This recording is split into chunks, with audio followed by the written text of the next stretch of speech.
welcome back to our channel. This is Tagro Farms. I'm so excited to also bring to you on today's video what we are going to be doing. This is something I've shared with us before, but we're going to touch basically two things: pruning and manure application. Just to quickly run over these two farming practices, and then we commence what we are here to do today. So follow me. Remember, like I said, we are looking at routine manure application and then constant pruning. Mind you, you don't prune your plant to death. So what are we trying to say? Pruning has to be routine as well, and manure application has to be routine. But we shall be looking at the importance of these farming practices and why do we even do some of these things, because some people leave their plants to actually take care of themselves. It doesn't matter whether the soil is fertile or not. But when you are mindful about manure application, how much your plant will perform or how the yield will come about by having it in mind that you need to apply manure. Well, let's look at in details how you can actually do this. Well, we're emphasizing on the routine manure application. We're looking at basically organic, and then this manure application has to be measurable.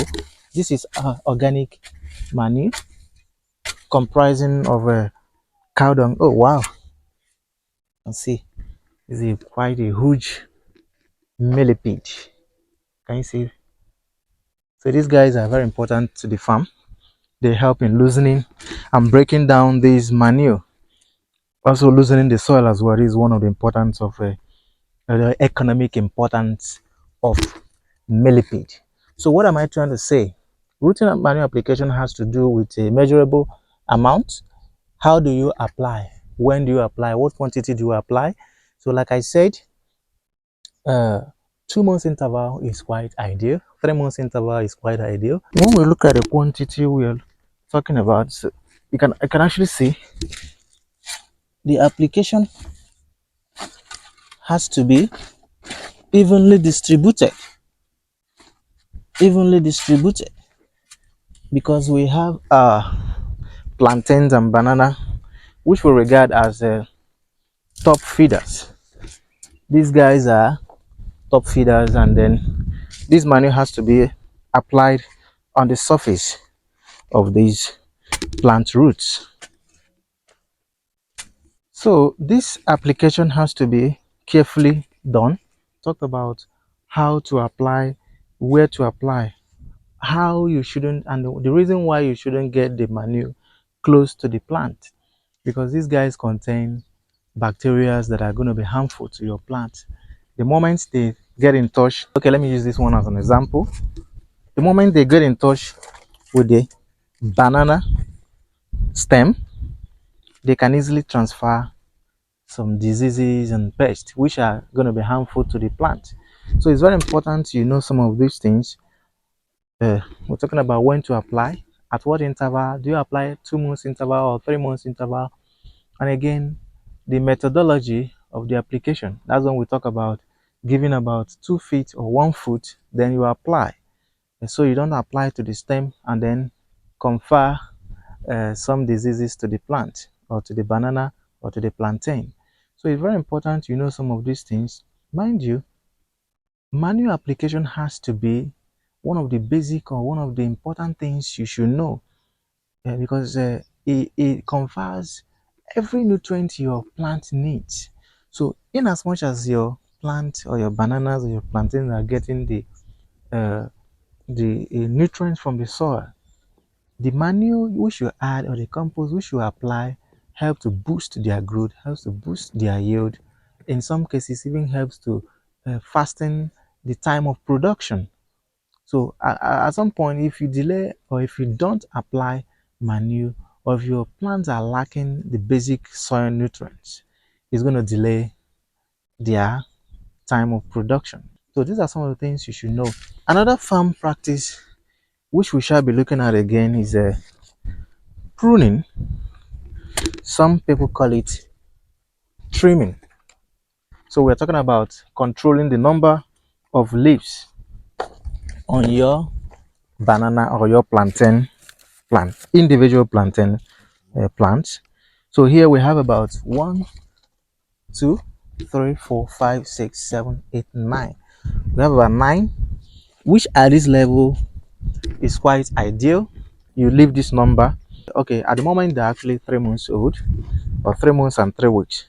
So getting to probably 6 months before their production time, so ideal you leave about 8 leaves with individual banana or plantain plant, provided they are not dried out. At that point, you don't want to have a dried leaf on your plant. You cannot easily cut them off. But once they are still green in this manner, please leave about 8 to 10. This will help to do what? To provide them the essential nutrient. Leaving an ideal number of leaves on your banana or your plantain plant.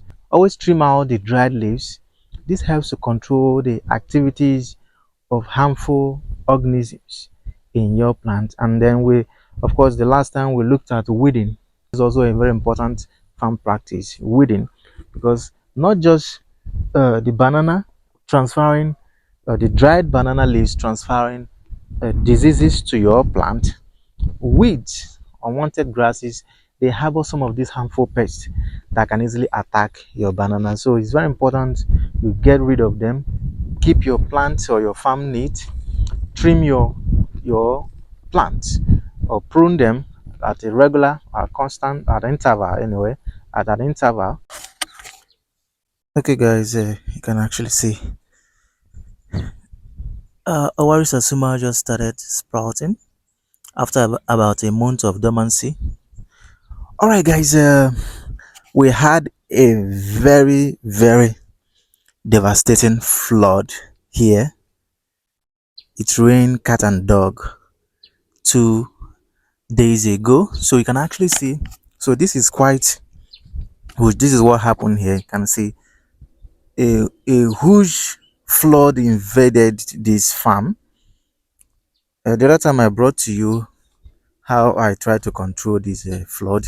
You can see actually eroded a chunk of this place. You can see eroded that side of the uh, barrier. Likewise, the flood was actually coming down from this end to. It was actually coming down from this end. From that end, that side is a high elevation, and then this kind of slope down here. You can see. So the flood actually went straight up to where I have my compost, and luckily for me, I have a kind of a small hole over there. You can see the size of the height of the flood. That's about a foot high. It goes down to the point. See, you can see. So it was so big. Even though I didn't see the level, I didn't see the water as at then, but with the mark it left, I know that this is actually a very huge one. So the water kind of left through that hole. You can see that hole over there. So this is devastating. I don't know, but we need to. Well, let me see. Let me look at other part of the farm. Wow. Let's see.